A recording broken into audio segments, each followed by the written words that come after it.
नमस्कार, खबर भारत देख रहे हैं आप। मैं हूं आपके साथ राखी और बात करेंगे तालिबान बनता मध्य प्रदेश। आखिर क्यों? मध्य प्रदेश में पिछले 8 दिनों से अलग अलग जिलों में सामूहिक हिंसा की घटनाएं हो रही हैं।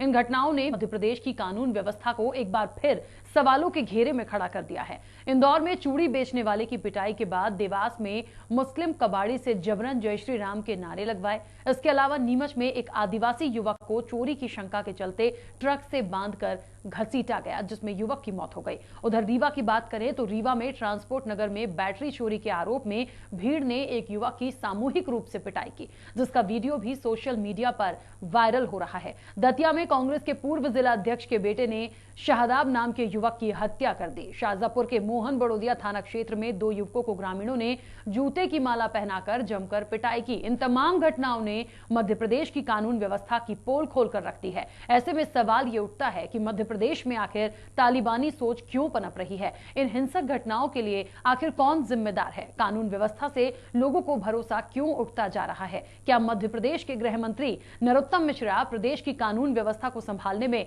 असफल हो रहे हैं? इन सभी मुद्दों पर हम विस्तार से बात करेंगे, लेकिन उससे पहले कुछ प्रतिक्रिया हैं, सुनते हैं किसने क्या कुछ कहा है। जिस तरह की घटनाएं बढ़ रही है उसको कुचलेंगे।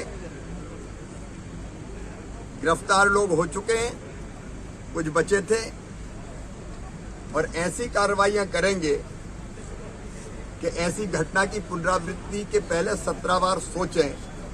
अपराधियों को कुचल के रख दिया जाएगा, इसमें कोई कसर नहीं छोड़े। तना की घटना की बात हो, चाहे रीवा की बात हो, चाहे नीमच की, लगातार मध्य प्रदेश में कानून व्यवस्था ताक पे है। इन घृणित मानसिकता के लोगों को गृह मंत्री जो संबल प्रदान करने का काम करते हैं, जो ताकत देने का काम करते हैं, और इसी के कारण मध्य प्रदेश के अंदर इस तरह की आपराधिक घटनाएं बढ़ती जा रही है। और उस नौजवान को भी नहीं मालूम है कि वो कर क्या रहा है। घृणा नफरत से अपने पूरे परिवार का भी खराब कर रहा है, सामने की स्थितियां गंभीर कर रहा है, और यह कानून का राज नहीं दिखता है, यहाँ बीजेपी की तालिबानी सोच का कानून मध्य प्रदेश में दिख रहा है। परसों दतिया में कांग्रेस के जिला अध्यक्ष के बच्चों ने कुचल कुचल के एक अल्पसंख्यक को मार डाला।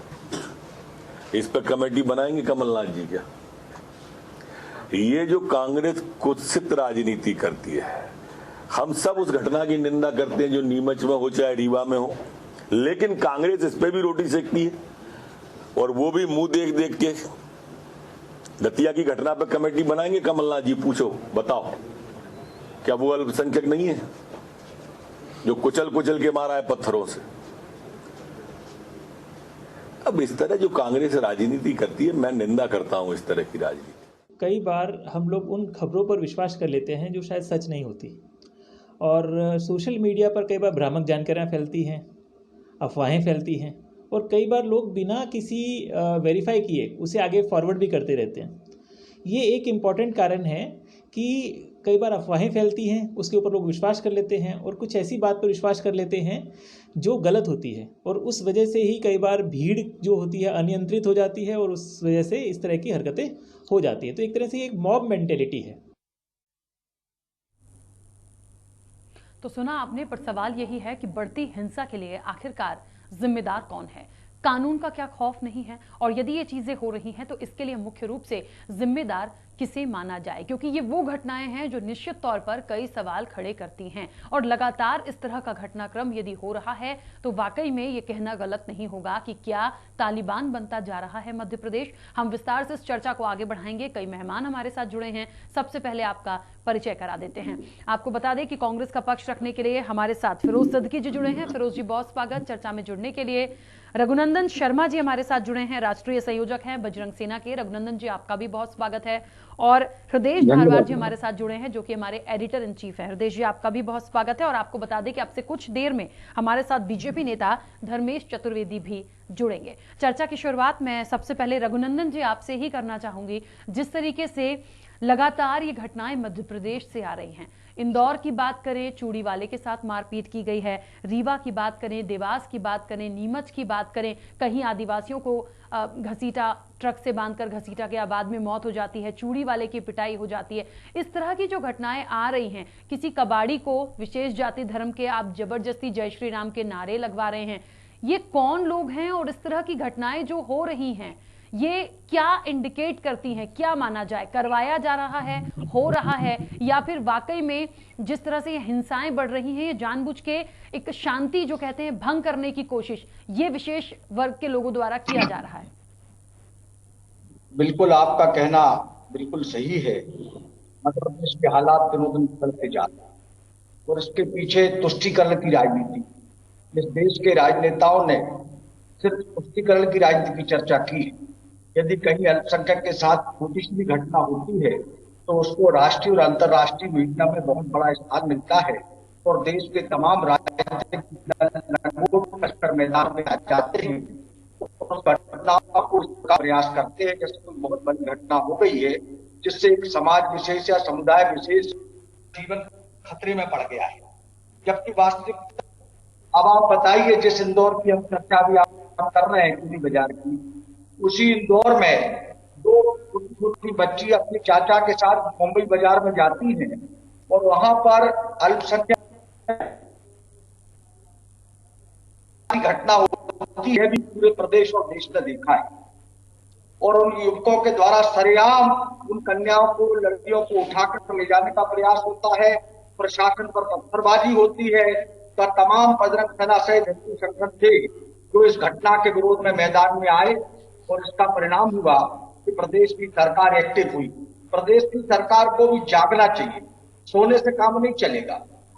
जब तक सरकार नहीं जगेगी, जब तक प्रशासन सजगता के साथ काम नहीं करेगा, तब तक अलगाववादी ताकतें और जो दंगे कराने का काम करते हैं ऐसे लोग अपना काम लगातार करते रहेंगे। ओवैसी जैसे लोग, मुसद्दीन ओवैसी जैसे लोग हैदराबाद से फरमान जारी करते हैं और उनके फरमान के कारण कई बार देश में गलतफहमियां पैदा होती है और देश में शांति के हालात बिगड़ते हैं। उसी का परिणाम होता है कि ऐसे तत्वों से निपटने के लिए हिंदू संगठन के लोगों को भी इनका मुकाबले में कुछ न कुछ बोलना पड़ता है। अन्यथा आप सब जानते हैं कि हिंदू तो इस प्रकार का है कि जो चींटी को मारने में भी पाप समझता है और जिस हिंदू को दया के भाव बचपन से ही सिखाए जाते हैं, हमारे मंदिर हों चाहे हमारे विद्यालय हों, कहीं पर भी देश विरोधी शिक्षा नहीं दी जाती। बिल्कुल। लेकिन मैं आपके चैनल के जी रघुनंदन जी बीच में रोक रही हूं मैं।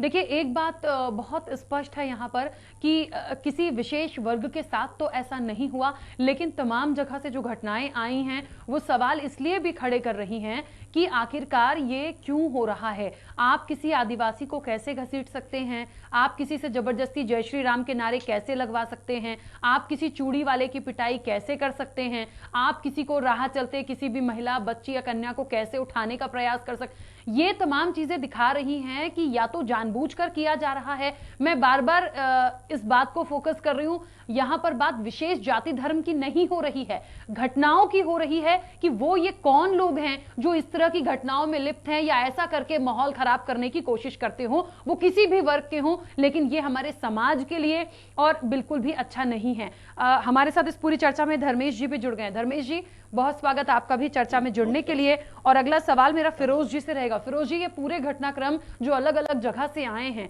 क्या लगता है कौन लोग हैं और सरकार कहां कमजोर पड़ रही है, क्योंकि कड़ी कार्रवाई इन पर होना चाहिए?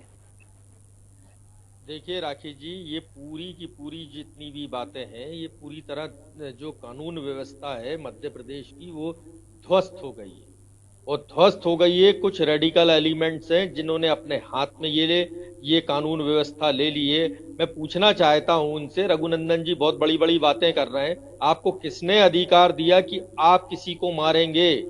किसने अधिकार दिया कानून हाथ में लेने का? पुलिस का ही के लिए पकड़िए उसको। अगर वो जो लड़का था जो चूड़ी वाला था, अगर वो किसी को पकड़ना था उसको और 100 नंबर डायल करना थी, 100 नंबर आती उठा के ले जाती। पेट्रोल चोरी करते लोगों को अपने मोहल्ले में पकड़ लेते हैं, कोई कबाड़ी को चोरी करते हुए अपने गार्डन में से कहीं से पकड़ लेते हैं। तो हम तो 100 नंबर डायल करते हैं, आती है पुलिस, कार्रवाई करती है और होती है कार्रवाई। आपको किसने ये दिया?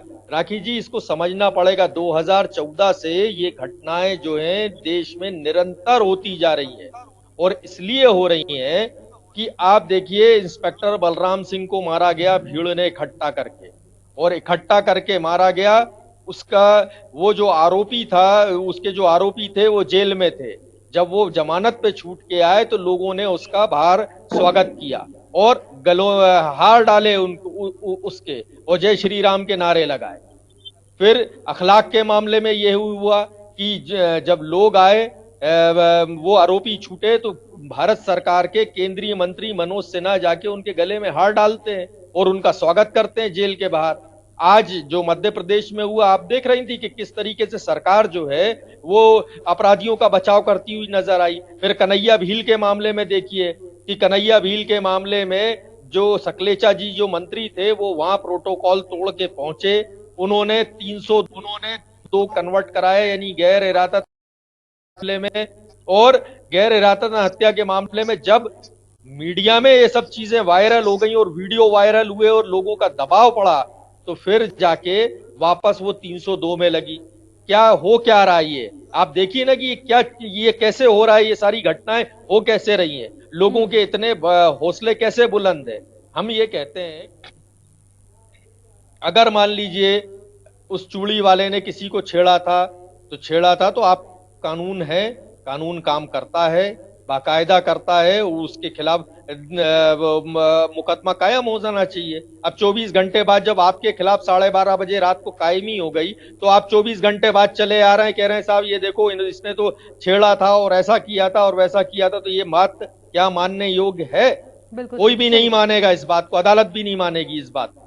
ठीक है, ये अगर आपके साथ घटना हुई है और आप इतने आक्रोशित है तो आपको पुलिस बुला के भेजना चाहिए। तो जब सरकार जो है चारों तरफ से बचाने का प्रयास ऐसे लोगों को करेगी, इससे हमारे प्रदेश का जो सांप्रदायिक सौहार्द है, शांति का टापू मध्य प्रदेश कहलाता है, हिंदुस्तान का दिल कहलाता है। हमारे यहाँ सब धर्म सर्व जाति के लोग, सभी लोग मिलजुल के रहते हैं और इस अमन चैन को कांग्रेस पार्टी बर्बाद नहीं होने देगी। आपको कानून हाथ में लेने का अधिकार नहीं है, कानून अपना काम करेगा, पुलिस है, पुलिस अपना काम करेगी। या सरकार हाथ खड़े कर दे कि ठीक है अब साहब हमारे बस की नहीं है कानून व्यवस्था, तो हम कल से शिवराज सिंह जी के पीछे पड़ जाएंगे कि आप इस्तीफा दे दीजिए।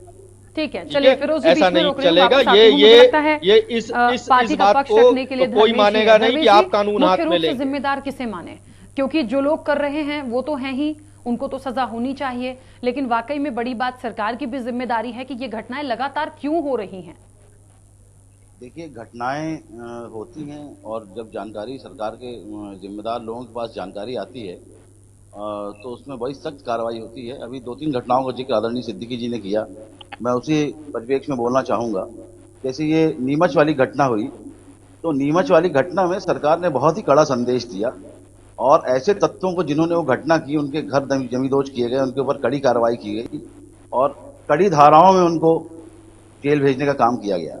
विगत दिनों हमारे सतना में एक घटना हुई थी जिसका वीडियो वायरल किया, बहुत ब्रूटल तरीके से करा गया, उसमें भी पूरी पुलिस ने बहुत ही कड़ा संदेश दिया, उसका जुलूस निकाला, उसके ऊपर तमाम धाराओं में और NSA लगा के उसको बंद किया गया।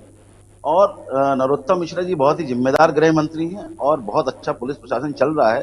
कोई भी सरकार हो, वो किसी घटना को होने या नहीं होने से नहीं रोक सकती। बात ये होती है कि कोई घटना होती है तो उस पर कार्रवाई किस प्रकार की होती है, सरकार का एक्शन क्या होता है, लोकल एडमिनिस्ट्रेशन का एक्शन क्या होता है, कितनी त्वरित कार्रवाई होती है और कितने जिम्मेदार तरीके से कार्रवाई की जाती है। लेकिन ऐसा नहीं सारी लगता, बातें इसके ऊपर एक बात आपने बोली कि किसी भी घटना को नहीं रोक सकते। देखिए, एक बार होती है, कोई कड़ा एक्शन लिया जा सकता है ना, और भी चीजों के लिए कानून बने हैं, कड़ी कार्रवाई होती है, खौफ पैदा तो करना होगा ना। खौफ तो इसी तरह पैदा होगा जैसे जिस तरह के एक्शन लिए जाते हैं और कड़ी कार्रवाई की जाती है। आज शिवराज सिंह जी का बयान है कि हम इस तरह के लोगों को बिल्कुल मध्य प्रदेश में कोई स्थान नहीं है, उनको जमींदोज कर देंगे जैसे घर जमींदोज किया। तो ये कड़ा संदेश है और ये इसी तरह की कार्रवाई से संदेश दिया जा सकता है, जैसे सतना में कार्रवाई से संदेश दिया और नीमच की कार्रवाई में संदेश दिया। और भी तमाम उदाहरण हैं जो मैं दे सकता हूं। और आदरणीय सिद्दीकी जी ने अभी कई घटनाओं का जिक्र किया, जैसे इंदौर की घटनाओं का जिक्र किया। उसके बारे में देखिए, मेरा ये कहना है कि महिला हमारे यहाँ बहुत संवेदनशील और पूजनीय मानी जाती है और किसी महिला को अगर कोई जातिगत छेड़छाड़ का मामला होता है और कहीं ये पता चलता है कि ये किसी दूसरे धर्म का व्यक्ति है, तो एक आदमी का त्वरित रिएक्शन होता है। पुलिस और कानून अपनी कार्रवाई करता है, समय रहता है, पुलिस को सूचना दी जाती है, लेकिन कुछ उत्तेजना और जोश में कुछ थोड़ा बहुत हाथापाई इस तरह की घटनाएं होती हैं। तो इसको नहीं होना चाहिए, मैं इसका लेकिन इस तरह की चीजों को नकारा नहीं जा सकता। एक इंस्टेंट रिएक्शन भीड़ का मॉब का होता है, वो हो जाता है। और पुलिस अगर कड़ी कार्रवाई करे, और जैसे इंदौर में भी दूसरे दिन उनके ऊपर मुकदमा कायम किया जब जिम्मेदार वीडियो वगैरह वायरल हुए और जो लोग चिन्हित हुए कि उन्होंने इस तरह की घटना की है, तो उनके ऊपर भी कार्रवाई हुई, जेल भेजे गए वो लोग। ठीक है, चलिए वापस आती हूँ। हृदय जी, क्या लगता है इस पूरे मामले में, क्योंकि देखिए सब अपना अपना पक्ष रख रहे हैं, लेकिन मुझे लगता है थोड़ा सा यदि पहले से ध्यान दिया होता, क्योंकि ये ऐसा तो नहीं है कि अभी अभी 3-4 घटनाएं आ गई, पहले भी हमने इस तरह की बहुत सारी चीजें देखी हैं।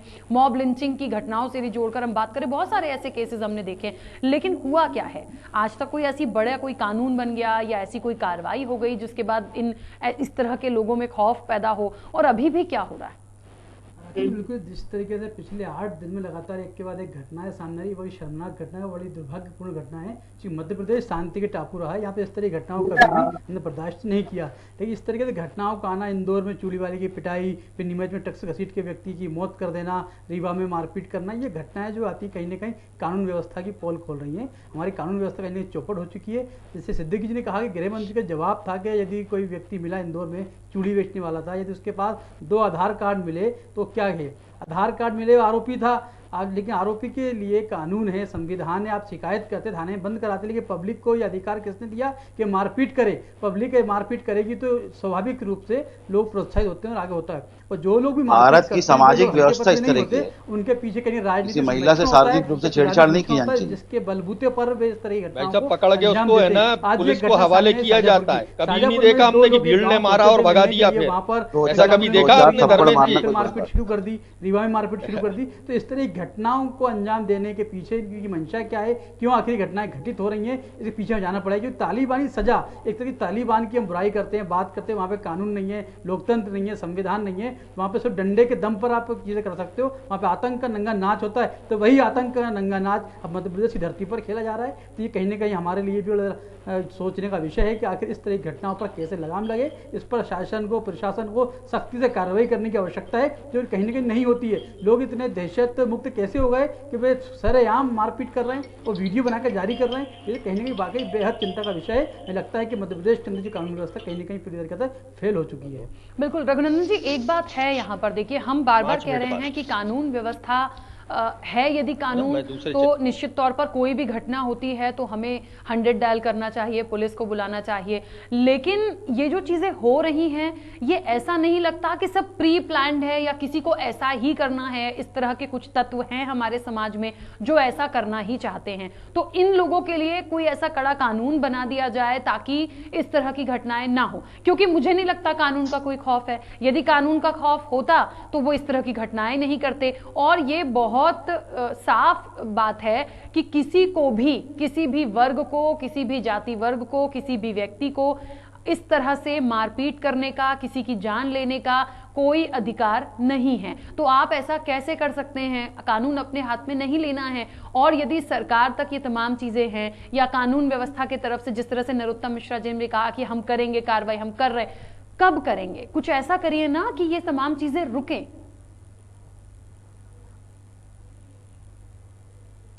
रघुनंदन जी, मेरी आवाज आप तक पहुंच रही है? चलिए, मुझे लगता है मेरी आवाज रघुनंदन जी तक नहीं पहुंच रही है। इसका जवाब मैं धर्मेश जी से ही लूंगी। धर्मेश जी, क्योंकि आपने कहा ऐसा नहीं है कि सरकार नहीं देख रही है, तमाम चीजें हैं, लेकिन लगातार जब चीजें होती हैं तो जिस भी क्षेत्र से आती हैं, चाहे इंदौर हो, नीमच हो, रीवा हो, दूसरी जगह हो, देवास हो, तो ऐसा लगता है कि वहां पर जो कानून व्यवस्था देख रहे हैं वो क्या कर रहे हैं? या तो बिल्कुल बेखौफ सब चीजें चल रही हैं। इस तरह के लोगों की हिम्मत कैसे हो जाता है? आप सोचिए कि किसी को आपने ट्रक से बांधकर घसीट दिया, क्यों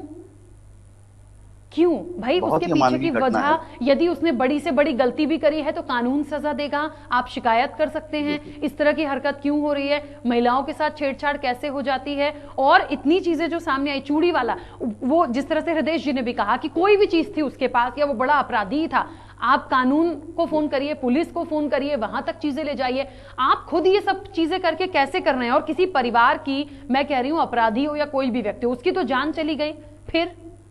जी मैडम, मैं इसमें यह कहना चाहता हूं कि देखिए, हमारे यहाँ अभी जो 4-5-6 घटनाओं का जिक्र अपन कर रहे हैं पिछले 1 हफ्ते में जो हुई, उन सभी घटनाओं का स्वरूप अलग अलग है और विभिन्न अलग अलग क्षेत्रों में घटी है। और उसके ऊपर एक्शन की जब हम बात करते हैं तो 2-3 घटनाओं की मुझे ज्यादा जानकारी कि उसमें बहुत ही कड़ा संदेश पुलिस ने दिया है। और बहुत ही कड़ी कार्रवाई की है।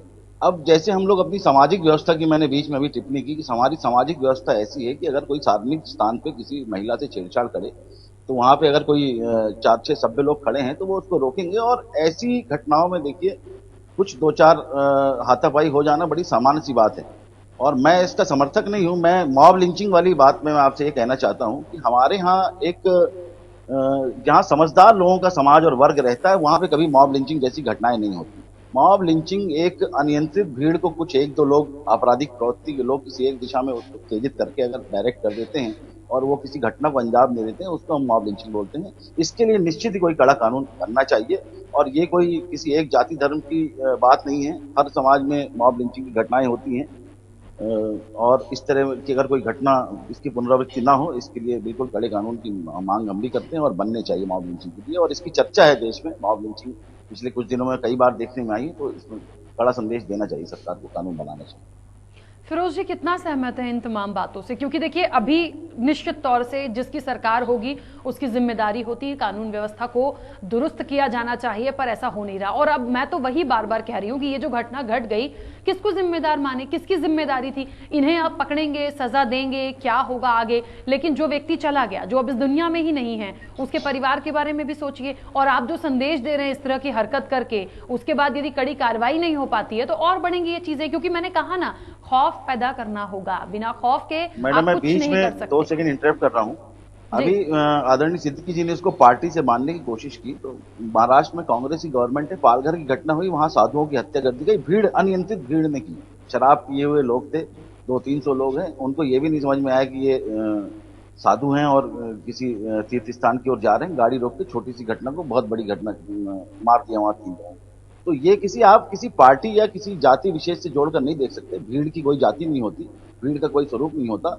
अनियंत्रित लोग रहते हैं, ज्यादातर उसमें कम पढ़े लिखे छोटे वर्ग के लोग होते हैं, जिनकी सामाजिक शिक्षा दीक्षा बहुत अच्छी नहीं होती, और उनको कुछ अपराधी प्रवृत्ति के लोग नशे इत्यादि चीजों में डायरेक्ट कर देते हैं कि ऐसा कर दो, तो वो भावावेश और उत्तेजना में ऐसा कर देते हैं। इसलिए मैं अभी आपसे कह रहा था कि इस तरह की चीजों में कोई एक कड़ा कानून बने, कि इस तरह की सामाजिक हमारे यहाँ ऐसी संरचना बने कि ऐसा अगर कहीं पे जुड़ाव हो, इस तरह की मॉब कहीं इकट्ठा हो, तो हम लोग जल्दी, सूचना तंत्र हमारा मजबूत हो, हम लोग जल्दी प्रशासन को एक्टिवेट कर सकें। ऐसी व्यवस्थाएं कुछ हम लोग की दिशा में। धर्मेश जी, आपकी बातों से मैं सहमत हूँ, लेकिन मुझे ये बताइए, ये पहली बार हो रहा है क्या? तो अब तक हम कितना इंतजार करेंगे? पूरे देश में हो रहा है, होता तो अब तक बन जाता। मध्य प्रदेश या किसी पार्टी को विशेष में नहीं इसको बांध सकते। 2000 शासन ऐसा हो रहा है। राखी जी बोलिए फिरोज। राखी जी, आप देखिए 5 घटनाएं हुई मध्य प्रदेश में, एक भी पुलिस अधिकारी की जिम्मेदारी तय नहीं की गई। कहां इतनी देर जब भीड़ किसी को रपेटती रहती है, मारती रहती है, तो बीट का जो सिपाही है वो कहां गायब था? क्यों लोगों तक ये पुलिस के जो थाना है, थाने तक ये सूचना क्यों नहीं पहुंची? और बहुत जिन भी जगहों पर ये घटनाएं हुई है, थाने वहां से बहुत दूर नहीं थे। पहली चीज तो ये है कि ये पुलिस की नाकामी है।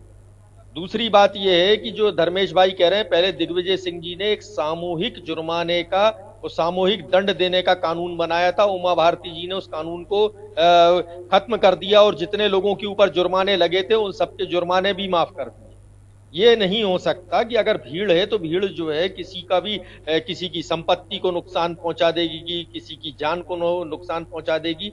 ये नहीं चल सकता। सरकार को इस पर कड़ा संदेश देना चाहिए कि हम इसके बिल्कुल खिलाफ हैं और इस पर कड़ी कार्रवाई होना चाहिए। चूड़ी वाले की भी 10:30 बजे से लेके रात में 12 बजे तक FIR नहीं ली पुलिस ने। जब पूरी भीड़ ने थाना कोतवाली को घेर लिया तब जाके 0 पर वहां कोतवाली में FIR लिखी गई।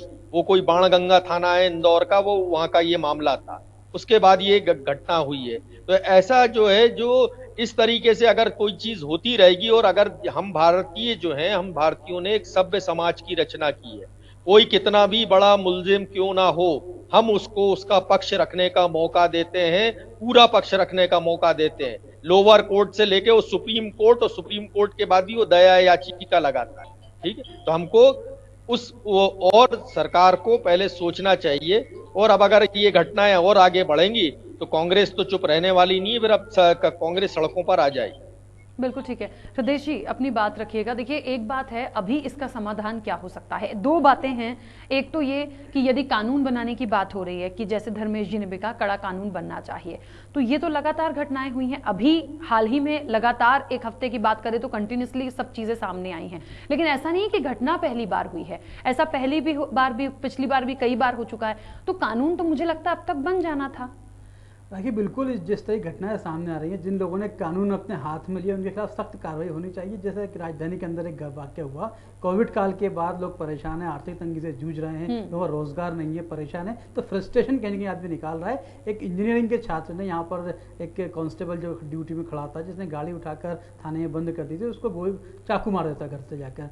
चाकू मार के उस व्यक्ति की 8 दिन बाद इलाज के दौरान मौत हो जाती है। तो ये घटना राजधानी की है। तो जब इस तरह की घटनाएं जब घटित हो रही है तो कहीं ना कहीं इसके पीछे फ्रस्ट्रेशन है लोगों की चिड़ है, लोग अपने आप को कहीं ना कहीं जो है अनकंफर्ट महसूस करने लगे हैं। तो ये जो एक लगातार जो परेशानी लोगों ने झेली है कोविड काल के बाद, तो उस परेशानी की वजह से, आर्थिक तंगी की वजह से लोग कहीं ना कहीं डिप्रेशन में हैं और फ्रस्ट्रेशन निकालने के लिए इस तरह की घटनाओं को अंजाम दे रहा है। इस पर भी हमें कम से कम चीज़ों को सोचना चाहिए। सरकार इसका साइंटिफिक एक रास्ता निकाले ताकि इस तरह की घटनाएं ना हो, और जो लोग कानून को अपने हाथ में लेते हैं उसकी जांच कराए, उसके पीछे कौन लोग हैं, किन लोगों का हाथ है, किनका संरक्षण है, इसका भी खुलासा हो। और जो घटना के पीछे जो जिन लोगों ने कार्रवाई नहीं की, जैसे सिद्दीकी ने जो बात कही कि पुलिस वाले कहाँ गए थे जब घटना हुई, तो आपने एसपी पे कार्रवाई क्यों नहीं की। जब शिवराज सिंह चौहान जी खुद कहते थे कि यदि नशीली शराब या जहरीली शराब कहीं मिलती है तो उस शराब के बदले में यदि जिम्मेदार होगा तो कलेक्टर एसपी जिम्मेदार होंगे, उन पर कार्रवाई करेंगे, पर कार्रवाई नहीं की। जब लोगों की जान जाती है, लोगों को घसीट के मार दिया जाता है, पीट के जान ले ली जाती है, तब कार्रवाई क्यों नहीं करते? क्यों आप थाने के संबंधित टीआई पे कार्रवाई नहीं करते, आप एसपी पे कार्रवाई नहीं करते, आप कलेक्टर पूछताछ नहीं करते? तो इस तरह की घटनाएं लगातार बढ़ेंगी तो जिम्मेदारी तय करनी पड़ेगी। जब जिम्मेदारी तय नहीं करेंगे तो घटनाओं की पुनरावृत्ति होती रहेगी, लगातार चीजें चलती रहेंगी। बिल्कुल ठीक बात है। चलिए समय की सीमा है, धर्मेश जी जल्दी से अपनी बात रखिएगा। मैं इस बात से सहमत नहीं हूं कि किसी की पर्सनल एंग्जाइटी और फ्रस्ट्रेशन या आर्थिक कारणों से वो सड़क में उतर के घटनाएं करने लगे। ये एक सामाजिक सोच का विषय नहीं है, मैं इससे सहमत नहीं हूं। और मैं अपनी बात में, मैं अपने स्टैंड में कायम हूं कि मॉब लिंचिंग हमारे देश में बढ़ रही है। और मैंने आपसे कहा कि हमको अपने सामाजिक स्वरूप की ओर दोबारा देखने की जरूरत है मैडम।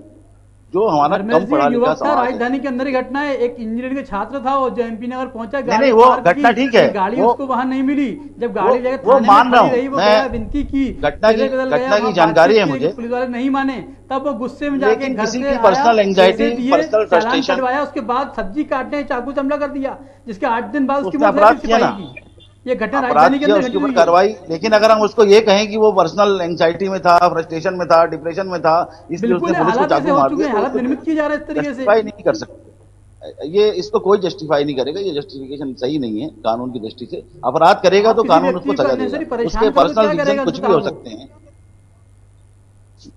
उसके अभी आदरणीय सिद्दीकी जी बता रहे थे कोई परेशान कर रहा है तो उसके हमारे तमाम मंच हैं, तमाम शिकायतें करे, 100 नंबर डायल करे, 181 में मुख्यमंत्री शिकायत करे। आज 181 का इतना ज्यादा प्रेशर है पुलिस विभाग के ऊपर और सारे विभागों के ऊपर, आप शिकायत करिए, सस्पेंड होते हैं अधिकारी, सस्पेंड होते हैं, कार्रवाई होती है। चर्चा हो रही है इस विषय के ऊपर कि आखिर कार्रवाई क्यों नहीं होती, शिकायतें क्यों नहीं, आदमी खुद कानून अपने हाथ में क्यों ले रहा है? बात तो वही हो रही ना आज। मैं कानून हाथ में लेने में मैं इस विषय से मैं सहमत नहीं हो सकता। देखिए कोई फ्रस्ट्रेटेड है, कोई डिप्रेशन में है तो वो सड़क में निकल के उससे किसी व्यक्ति से, किसी अधिकारी से उसकी बहस हो गई, कोई चाकू मार देगा, ये तो कोई अंत नहीं, कोई जस्टिफाइड बात नहीं हुई आदरणीय। तो ये मैं इसको उचित नहीं मानता जी। चलिए और एक बार फिर हमारे साथ रघुनंदन शर्मा जी जुड़ गए हैं।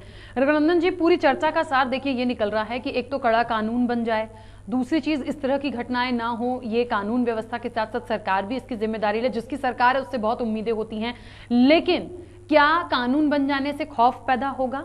और दूसरी सबसे बड़ी बात है कि आपको क्या लगता है कि अभी सबसे ज्यादा क्या किया जाए? मैं विशेष जाति धर्म की बात नहीं कर रही हूं, क्योंकि ये जो घटनाएं आई हैं ये अलग अलग जगह से अलग अलग व्यक्तियों के लिए आई हैं, तो ये जो चीजें हुई हैं ऐसे लोगों का क्या किया जाए? कानून व्यवस्था की स्थिति खराब होती है और जनता का विश्वास सरकार से उठने लगता है, तब जाकर ऐसी घटनाएं देखने में आती है कि लोग कानून को अपने हाथ में लेने का प्रयास करते हैं। मैं आपकी बात से सहमत हूं। मैं पूरी चर्चा को तो सुन नहीं पाया, मैं डिस्कनेक्ट हो गया था, पर इतना जरूर कहूंगा कि मध्य प्रदेश के मुख्यमंत्री जी और मध्य प्रदेश की सरकार को सख्ती अपनाना चाहिए। उन लोगों के खिलाफ भी एक्शन लेना चाहिए जो लोग रहते हमारे अपने देश में हैं, जो वतन उनको अपना छोटा भाई मानता है और दुश्मन देश की जिंदाबाद के नारे लगाते हैं। ऐसे लोगों को भी नहीं बख्शा जाना चाहिए। जो खाते खसम का है और गाते पड़ोसी का है, अपनी निष्ठाएं दुश्मन देशों के साथ रखते हैं, इनको भी चिन्हित करके इनके विरुद्ध यदि एक्शन होगा, मुझे नहीं लगता कि किसी को मैदान में आने की आवश्यकता हो। बिल्कुल ठीक बात है। चलिए, फिरोज जी लगातार हमारे साथ जुड़े हैं। फिरोज जी, कांग्रेस तो स्टैंड लेगी, आपने ये कहा ही है, लेकिन सबसे बड़ी बात अब ये है कि आखिरकार आगे अब और क्या किया जाए।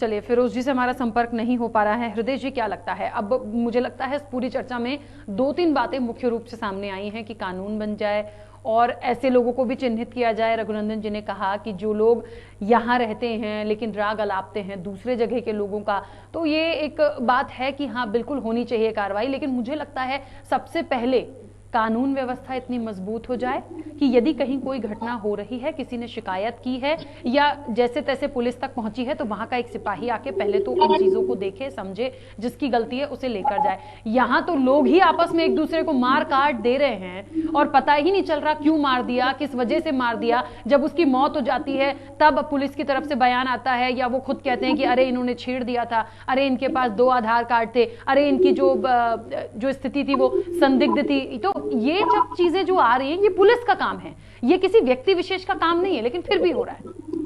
हालांकि बिल्कुल जिस तरीके से घटनाएं सामने आ रही है, सरकार को जिम्मेदारी तो तय करनी पड़ेगी। इसके पीछे जिन लोगों का भी हाथ है, जिम्मेदार की तय हो, या पुलिस हो, चाहे वो अधिकारी हो, चाहे वहाँ के लोकल लोग हों, जो जो घटना के अंदर इन्वॉल्वमेंट है, इन सबकी जिम्मेदारी तय होनी चाहिए। तभी सख्ती के साथ निपटा जा सकता है, कार्रवाई पे अंकुश लगाया जा सकता है। क्योंकि लगातार इस तरह घटनाएं घट रही हैं तो कहीं ना कहीं समाज के लिए एक शर्मनाक स्थिति है, एक भय पैदा करने की स्थिति है कि जो लगातार हमारे समाज में हम लोग को देखने को मिल रही है। पिछले 8 दिन में ये घटनाएं जो घटी हैं, रघुनंदन जी ने जो बात कही है कि जिस तरीके देश विरोधी नारे लगते हैं, तो कहीं ना कहीं कानून का खौफ लोगों के अंदर नहीं है, जो खौफ होना चाहिए। यदि उज्जैन की जिक्र कर रहे हैं कि जहाँ पे देश विरोधी नारे लगे, पाकिस्तान के जयकारे लगते हैं, तो ये कहीं ना कहीं शर्मनाक घटना है। लोगों के अंदर हमारे देश के प्रति जो विश्वास आस्था होनी चाहिए और देश के सम्मान के साथ जो खौफ होना चाहिए, वो खौफ नहीं है। इसलिए सख्त सख्त कानून बने ताकि ऐसे लोग हिम्मत भी ना कर सकें कि देश विरोधी नारे लगें या देश से कानून अपने हाथ में लें। चलिए, और इस पूरी चर्चा में आपको बता दें कि हमारे साथ शिक्षाविद आनंद सबधानी भी जुड़ गए हैं। आनंद जी, सबसे पहले तो बहुत स्वागत चर्चा में जुड़ने के लिए।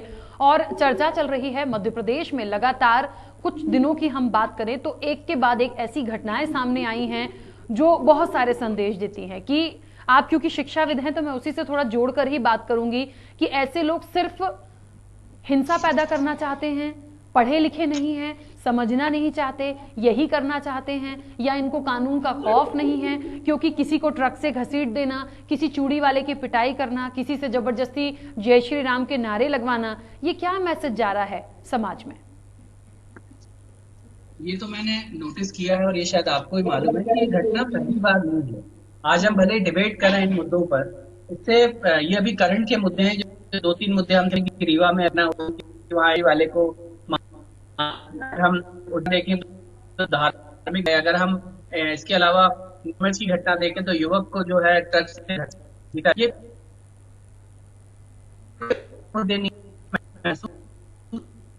तो ये हर साल, हर दिन, हर हफ्ते, हर राज्य में कहीं, लेकिन हम लोगों को जागरूकता फैलानी पड़ेगी। अगर हम पूरा का पूरा ठीक रखें केवल सरकार तो शायद वो पॉसिबल नहीं हो पाएगा। सरकार व्यवस्था नहीं कर सकती क्योंकि ये सारे केसेस जो है वो सरकार खुद नहीं कर रही, ये सारे हम और आप जैसे कुछ लोग कर रहे हैं जिनको हम भारत का नागरिक बोल सकते हैं। वो भारत के नागरिक ऐसी चीज कर रहे हैं। सबसे पहले तो हमें उनको शिक्षित करना पड़ेगा, क्योंकि मैंने देखा है कि शिक्षा से आधी से ज्यादा हो जाती है। पहले उन लोगों को शिक्षित करना पड़ेगा, उसके बाद जागरूकता अभियान चलाना पड़ेगा, क्योंकि जब शायद तब तक कुछ नहीं कर पाएंगे। आज हमारे आनंद जी, मैं बीच में रोक रही हूं। देखिए, एक बात आपने बिल्कुल बोली, क्योंकि यही पॉइंट मैंने भी उठाया यहाँ पर कि शिक्षा नहीं है या अशिक्षित हैं वो लोग जो इस तरह के घटनाक्रम कर रहे हैं। लेकिन ये भी तो देखिए कि जिस जगह पर ये घटना हो रही है, मान लीजिए 4 लोग किसी एक व्यक्ति को पीट रहे हैं, तो देखने वाले क्यों तमाशबीन हैं, वो रिएक्ट नहीं कर रहे? क्या वो भी अशिक्षित हैं, करना नहीं चाहते, पुलिस को नहीं बुला सकते हैं, सामने वाले को इतना मारा कि वो मर ही गया?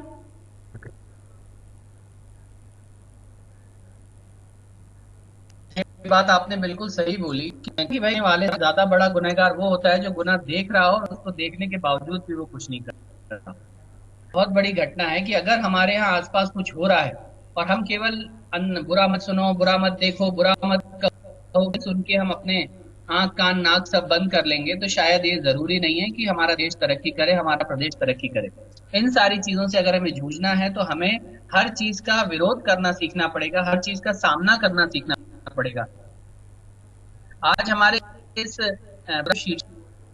मध्य प्रदेश बनता आपको बताना चाहे क्या तालिबान सोच है, वो सोच ये है कि जो भी हमारा विरोध करेगा, जो भी हमारे कानून के खिलाफ जो भी हमारे विचारों के खिलाफ जाएगा, जो भी हमसे सहमत होगा, जो भी हमारा फरमान को नहीं मानेगा, उसका विरोध करेंगे, हम उसको कत्लेआम करेंगे, हमको कर तालिबान जो है। और ये धीरे धीरे सोच ऐसे है कि उसके साथ न कानून की सुनी जाएगी, न प्रशासन की सुनी जाएगी, न सेना की सुनी जाएगी, किसी की नहीं सुनी जाएगी।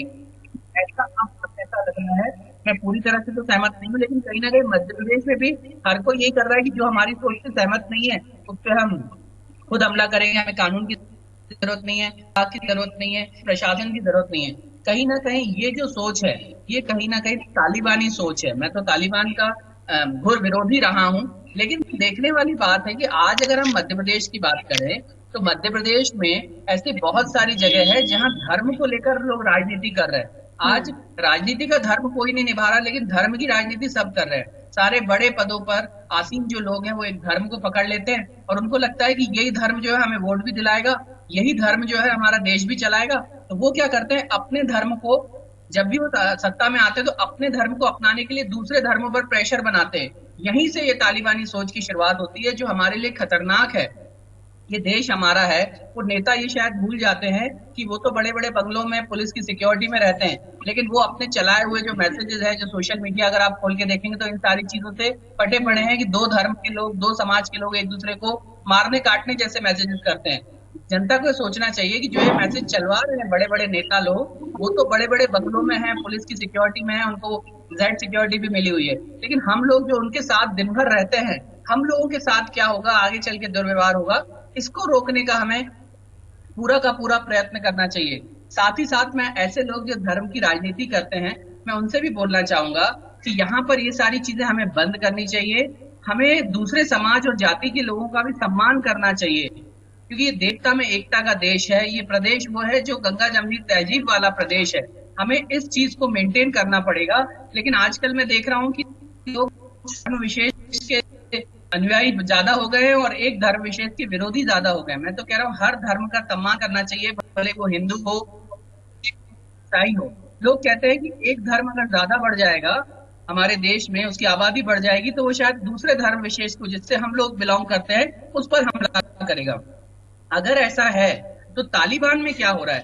तालिबान में एक ही धर्म के लोग, एक ही धर्म को मानने वाले लोग उसी धर्म के लोगों पर लोगों पर मानसिकता उनकी थोप रहे हैं। तो यहाँ पर ये एक धर्म वाला दूसरे धर्म को मारेगा, बल्कि रहे कि सेम धर्म वाला अगर अनेकता के रास्ते पे चला जाता है तो वो किसी भी धर्म का हो, किसी भी समाज का हो, वो ये नहीं देखेगा कि कौन हमारे समाज का है, वो उसका विरोध करेगा। तो मैं आप सभी से निवेदन करूंगा, जो धर्म की राजनीति चल रही चाहिए, हमें जरूर निभाना चाहिए।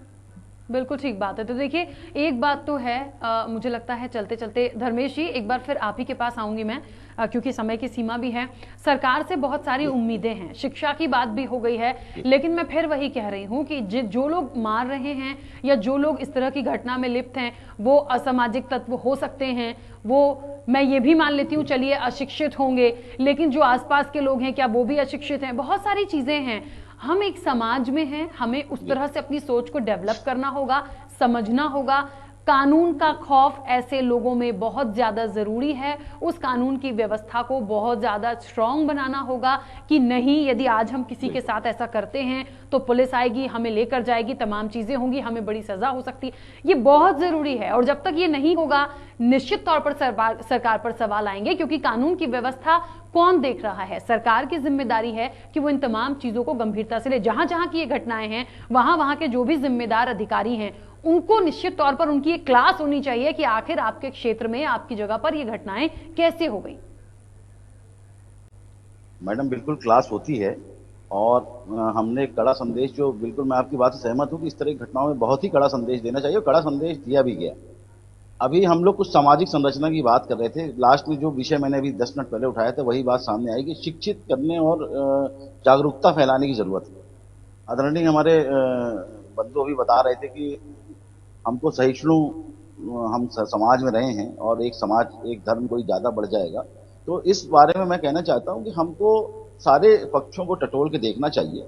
अभी कोविड काल में हमने देखा कि कुछ मुस्लिम बस्तियों में पुलिस को लोगों ने दौड़ा दौड़ा के पीटा, पथराव किया, स्वास्थ्य अधिकारियों को नहीं घुसने दिया, और तमाम घटनाएं होती हैं।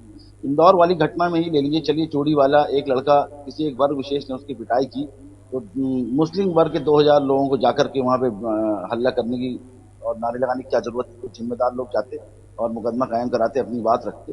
तो ये एक तरफ से नहीं होता, ये हमको दोनों तरफ से सोचने की जरूरत है। और कौन सा धर्म विस्तारवादी सोच रखता है? हिंदू धर्म विस्तारवादी सोच रखता है कि अन्य धर्म जो हमारे देश में बढ़ रहे हैं वो विस्तार करने में विश्वास रखते हैं, वो हमारे संविधान में कितना विश्वास रखते हैं, वो हमारे संविधान की सार्वजनिक रूप से कितना सम्मान करते हैं, कितनी सुरक्षा करते हैं, इन सब विषयों में भी चर्चा होनी चाहिए। और मैं ये भी कहना चाहूंगा कि लोगों को गलत कहने का साहस होना चाहिए, चाहे वो किसी भी धर्म समाज के हों। अगर कोई घटना होती है, किसी धर्म समाज का व्यक्ति करता है, तो उसके जिम्मेदार लोगों को सामने आकर के उसकी निंदा करनी चाहिए, उसका विरोध करना चाहिए और गलत को गलत कहने का साहस करना चाहिए। इससे ऐसे लोगों का मनोबल गिरेगा और वो हतोत्साहित होंगे और इस तरह की घटनाएं कम होंगी। और मॉब लिंचिंग वाले विषय में मैडम मैं 1-2 मिनट आपसे पुनः कहना चाहता हूँ। मॉब लिंचिंग एक ऐसी भीड़ होती है, जैसे किसी जानवर की भीड़ को हाँक दिया जाए, उस तरह की स्थिति होती है कि कम पढ़े लिखे लोगों को, एक तो आपराधिक किस्म के लोग, कुछ लोग उसमें नशे में हैं, कुछ लोग झूम रहे हैं। मैंने स्वयं लाइफ में अपनी एक ऐसी घटना देखी है। तो उस भीड़ की ना कोई जाति होती, ना कोई धर्म होता, ना कोई स्वरूप होता है, उसको कुछ लोग उत्तेजित करके किसी एक दिशा में बढ़ा देते हैं, तो बहुत से निर्दोष लोग उसका शिकार हो जाते हैं। इस दिशा में निश्चित हमको सामाजिक रूप से, कानूनी रूप से चिंतन करने की जरूरत है, आगे काम करने की जरूरत है, कानून बनाने की जरूरत है। इस बात से मैं आपसे पूर्णतः सहमत हूं। बिल्कुल ठीक है। चलिए, क्योंकि समय की सीमा है, आप सभी मेहमानों का बहुत शुक्रिया इस चर्चा में जुड़ने के लिए। बात चल रही थी तालिबान बनता मध्य प्रदेश, वाकई में क्या ऐसा ही हो रहा है? लगा तो ऐसा ही, और इसलिए भी लगा इस पूरे घटनाक्रम में, और जिस तरीके से हमने चर्चा की है, सभी को ये लगा है, आनंद सवधानी को भी लगा कि वाकई में, क्योंकि देखिए ऐसा नहीं है कि आपकी विचारधारा से नहीं मिलेगा तो आप ऐसा करेंगे। हम एक ऐसे देश में हैं, हम एक ऐसे प्रदेश में हैं जिसे वाकई में शांति का टापू कहा जाता है, और इस तरह के जो असामाजिक तत्व हैं, यदि वो इस तरह का घटनाक्रम कर रहे हैं, तो मुझे लगता है सरकार को, कानून व्यवस्था को बहुत ज्यादा स्ट्रिक्ट होना होगा। करना आप ही को है, क्योंकि सरकार आपकी है और आपको जिम्मेदारी बांधनी होगी, क्योंकि इस तरह की घटनाएं और बढ़ेंगी तो निश्चित तौर पर और इस तरह की घटनाएं सामने आएंगी और यहां की जो शांति है वो भंग होगी। फिलहाल चर्चा में इतना ही, दीजिए इजाजत, नमस्कार।